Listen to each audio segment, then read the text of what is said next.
বন্ধুরা এই মুহূর্তে একেবারে বড় খবর আবাস যোজনা নিয়ে। আবাস যোজনা ৪১ কোটি টাকা বিতরণ করা হচ্ছে দ্বিতীয় কিস্তি হিসাবে। ঠিকই শুনছেন, আবাস প্লাস লিস্টে যাদের যাদের নাম রয়েছে, যারা প্রথম কিস্তির টাকা পেয়েছিল তারা কি দ্বিতীয় কিস্তির টাকা পাচ্ছে?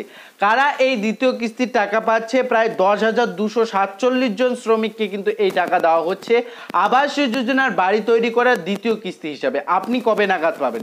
আপনার যদি লিস্টে নাম থেকে থাকে তাহলে আপনি কি বাড়ির টাকা পাবেন? এ নিয়ে কি আপডেট রয়েছে, ডিটেলস জানবা। আবাস যোজনা নিয়ে কি খবর উঠে এসেছে বিস্তর জানার চেষ্টা করব। ভিডিওটি প্রথম থেকে শুরু করে শেষ পর্যন্ত দেখবেন, চ্যানেলটিকে সাবস্ক্রাইব করে ভিডিওটিতে লাইক দিবেন। লেখা রয়েছে আলিপুরদুয়ার জেলার প্রশাসন চা সুন্দরী আবাসন প্রকল্পের দ্বিতীয় পর্যায়ে আলিপুরদুয়ার জেলার 14টি চা বাগানে ১০,২৪৭ জন চা শ্রমিককে দ্বিতীয় কিস্তির ৪১ কোটি টাকা বিতরণ করছে। এই চা সুন্দরী এক্সটেনশন স্কিমের আগে প্রথম কিস্তির হিসেবে প্রতিটি শ্রমিক পরিবারকে ৬০,০০০ টাকা করে পেয়েছিল। তা দিয়ে তারা আবাসন নির্মাণ কাজ শুরু করেন। মোট ১৪,০০০ পরিবার প্রথম কিস্তির টাকা পেয়েছিল। এদের মধ্যে কিছু সুবিধাভোগী প্রথম কিস্তির টাকা পেয়েও নির্মাণ কাজ শুরু না করায় তাদের দ্বিতীয় কিস্তির টাকা দেওয়া হয়নি। এজন্য কিন্তু এবারে ১৪ থেকে ১০,২৪৭ চলে এসেছে।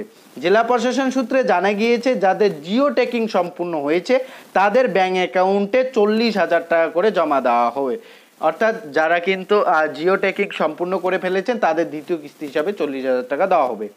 বলা রয়েছে এই পর্যায়ে কাজ শেষ হলে বাকি ২০,০০০ টাকা অর্থাৎ তৃতীয় কিস্তির যে টাকা তৃতীয় পর্যায়ে দেওয়া হবে আবাসনের শেষ পর্যায়ে কাজের জন্য। অর্থাৎ প্রথম পর্যায়ে ৬০,০০০ টাকা দেওয়া হয়েছে কাজ শুরু করার জন্য, দ্বিতীয় পর্যায়ে যে অসম্পূর্ণ কাজটা রয়েছে সেটা সম্পূর্ণ করার জন্য কিন্তু ৪০,০০০, সর্বশেষ যে কাজ সেটা সম্পূর্ণ করার জন্য কিন্তু ২০,০০০ টাকা করে দেওয়া হবে।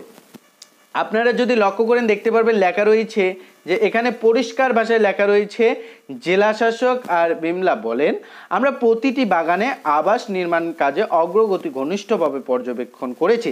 দ্বিতীয় কিস্তির টাকা যারা নির্মাণের প্রথম ধাপ সম্পূর্ণ করেছে তাদের অ্যাকাউন্টে জমা দেওয়া হয়েছে। তৃতীয় কিস্তি নির্দেশিকা অনুযায়ী চলবে।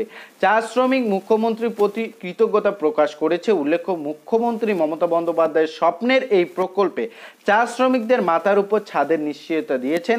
চা সুন্দরী প্রকল্পে ইতিমধ্যে বেশ কয়েকটি বাগানে তৈরি করেছে শ্রমিক হস্তান্তর করে হয়েছে গেছে। মুখ্যমন্ত্রী নিজে কিছু শ্রমিকের হাতে আবাসনের চাবি তুলে দিয়েছেন।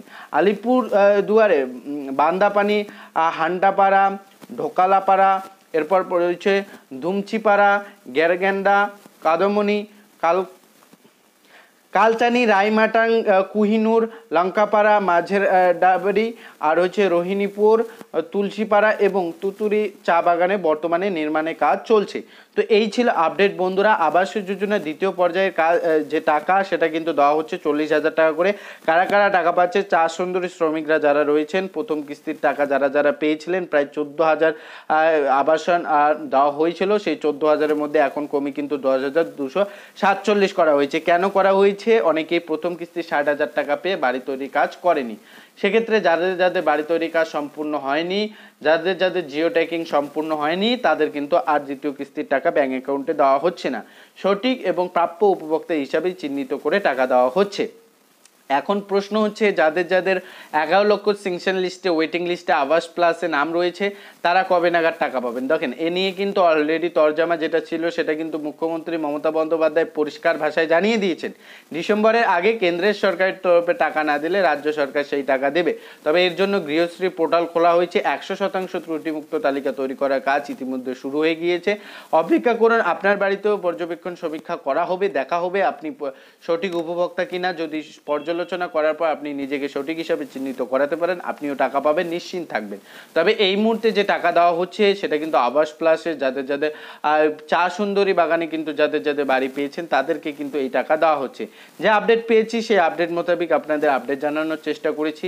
আপডেটটি কেমন লাগলো অবশ্যই জানাবেন, চ্যানেলটিকে সাবস্ক্রাইব করে ভিডিওটিতে লাইক প্রদান করবেন। দেখা হচ্ছে খুব শীঘ্রই আরও একটি নতুন ভিডিওর সঙ্গে।